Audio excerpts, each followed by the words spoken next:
یوئیل دوسرا باب جو 32 آیات پر مشتمل ہے۔ ٹڈیوں کا حملہ، خداوند کے دن کی پیش آگاہی۔ سیون میں نرسنگا پھونکو، میرے کوہ مقدس پر سانس باندھ کر زور سے پھونکو، ملک کے تمام باشندے تھر تھرائیں، کیونکہ خداوند کا روز چلا آتا ہے، بلکہ آ پہنچا ہے، اندھیرے اور تاریکی کا روز، ابر سیاہ اور ظلمات کا روز ہے۔ ایک بڑی اور زبردست امت جس کی مانند نہ کبھی ہوئی اور نہ سالہ دراز تک اس کے بعد ہوگی، پہاڑوں پر صبح صداقت کی طرح پھیل جائے گی، گویا ان کے آگے آگے آگ بھسم کرتی جاتی ہے اور ان کے پیچھے پیچھے شعلہ جلاتا جاتا ہے۔ ان کے آگے زمین باغ عدن کی مانند ہے اور ان کے پیچھے ویران بیابان ہے، ہاں ان سے کچھ نہیں بچتا۔ ان کی نمود گھوڑوں کی سی ہے اور سواروں کی مانند دوڑتے ہیں، پہاڑوں کی چوٹیوں پر رتھوں کے کھڑکھڑانے اور بھوسے کو بھسم کرنے والی شعلہ آتش کے شور کی مانند بلند ہوتے ہیں۔ وہ جنگ کے لیے صف بستہ زبردست قوم کی مانند ہیں، ان کے روبرو لوگ تھر تھراتے ہیں، سب چہروں کا رنگ فک ہو جاتا ہے۔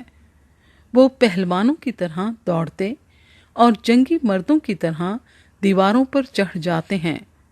سب اپنی اپنی راہ پر چلتے ہیں اور صف نہیں توڑتے، وہ ایک دوسرے کو نہیں دھکیلتے، ہر ایک اپنی راہ پر چلا جاتا ہے۔ وہ جنگی ہتھیاروں سے گزر جاتے ہیں اور بے ترتیب نہیں ہوتے، وہ شہر میں کود پڑتے اور دیواروں اور گھروں پر چڑھ کر چوروں کی طرح کھڑکیوں سے گھس جاتے ہیں۔ ان کے سامنے زمین و آسمان کانپتے اور تھر تھراتے ہیں، سورج اور چاند تاریک اور ستارے بے نور ہو جاتے ہیں، اور خداوند اپنے لشکر کے سامنے للکارتا ہے، کیونکہ اس کا لشکر بے شمار ہے اور اس کے حکم کو انجام دینے والا زبردست ہے، کیونکہ خداوند کا روز عظیم نہایت خوفناک ہے، کون اس کی برداشت کر سکتا ہے؟ توبہ کے لیے بلہٹ۔ لیکن خداوند فرماتا ہے، اب بھی پورے دل سے اور روزہ رکھ کر اور گریہ افزاری و ماتم کرتے ہوئے میری طرف رجوع لاؤ، اور اپنے کپڑوں کو نہیں بلکہ دلوں کو چاک کر کے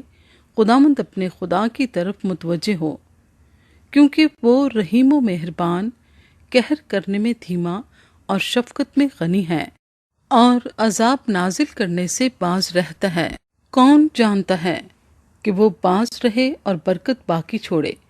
جو خداوند تمہارے خدا کے لیے نذر کی قربانی اور تپاون ہو۔ سیون میں نرسنگا پھونکو اور روزے کے لیے ایک دن مقدس کرو، مقدس محفل فراہم کرو، تم لوگوں کو جمع کرو، جماعت کو مقدس کرو، بزرگوں کو اکٹھا کرو، بچوں اور شیر خاروں کو بھی فراہم کرو، دلہا اپنی کوٹری سے اور دلہن اپنے خلوت خانے سے نکل آئے۔ کاہن یعنی خداوند کے خادم ڈیہڑی اور قربان گاہ کے درمیان گریہ افزاری کریں اور کہیں، آئے خداوند اپنے لوگوں پر رحم کر اور اپنی میراث کی توہین نہ ہونے دے، ایسا نہ ہو کہ دوسری قومیں ان پر حکومت کریں، وہ امتوں کے درمیان کیوں کہیں کہ ان کا خدا کہاں ہے؟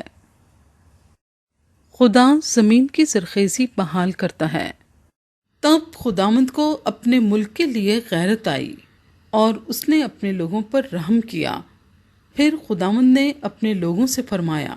میں تم کو اناج اور نئی مے اور تیل عطا فرماؤں گا، اور تم ان سے سیر ہوگے، اور میں پھر تم کو قوموں میں رسوا نہ کروں گا، اور شمالی لشکر کو تم سے دور کروں گا،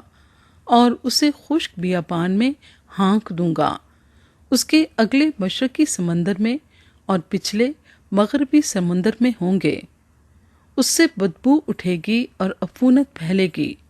کیونکہ اس نے بڑی گستاخی کی ہے۔ اے زمین ہراساں نہ ہو، خوشی اور شادمانی کر، کیونکہ خداوند نے بڑے بڑے کام کیے ہیں، اے دشتی جانوروں ہراساں نہ ہو، کیونکہ بیابان کی چراگاہ سبز ہوتی ہے اور درخت اپنا پھل لاتے ہیں، انجیر اور تاک اپنی پوری پیداوار دیتے ہیں۔ پس اے بنی سیون خوش ہو اور خداوند اپنے خدا میں شادمانی کرو، کیونکہ وہ تم کو پہلی برسات اعتدال سے بخشے گا۔ وہی تمہارے لیے بارش یعنی پہلی اور پچھلی برسات بر وقت بھیجے گا، یہاں تک کہ کھلیان گیہوں سے بھر جائیں گے اور حوض نئی مے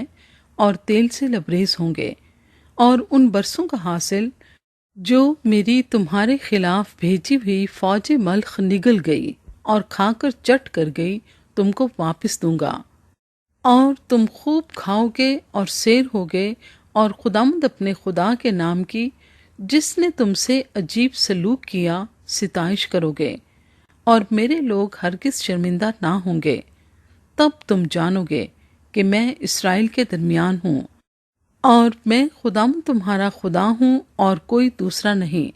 اور میرے لوگ کبھی شرمندہ نہ ہوں گے۔ خداوند کا دن۔ اور اس کے بعد میں ہر فرد بشر پر اپنی روح نازل کروں گا، اور تمہارے بیٹے بیٹیاں نبوت کریں گے، تمہارے بوڑھے خواب اور جوان رویا دیکھیں گے، بلکہ میں ان ایام میں غلاموں اور لونڈیوں پر اپنی روح نازل کروں گا، اور میں زمین و آسمان میں عجائب ظاہر کروں گا، یعنی خون اور آگ اور دھوئیں کے ستون، اس سے پیشتر کہ خداوند کا خوفناک روز عظیم آئے، آفتاب تاریک اور مہتاب خون ہو جائے گا، اور جو کوئی خداوند کا نام لے گا نجات پائے گا، کیونکہ کوہ سیون اور یروشلم میں جیسا خداوند نے فرمایا ہے بچ نکلنے والے ہوں گے، اور باقی لوگوں میں وہ جن کو خداوند بلاتا ہے۔